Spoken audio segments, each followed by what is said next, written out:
दोस्तों, आप देख रहे हैं मेरा YouTube channel Sajad Danish artist. कल दोस्तों हमने ये परगज़ा के साथ मीम तक लिखा था, तो आज मीम से आगे लिखते हैं। ये उल्टे परगज़े से बनाते हैं इसको। ये हो गया नून,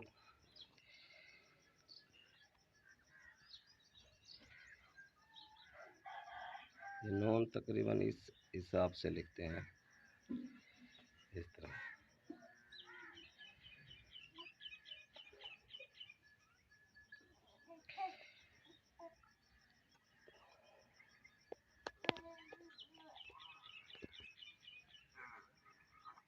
ये हो गया वाओ। इस तरह पकड़ेंगे परगज़े को ऐसे। ये है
दोस्तों, ये थी आज की एक्सरसाइज परगज़ा के साथ।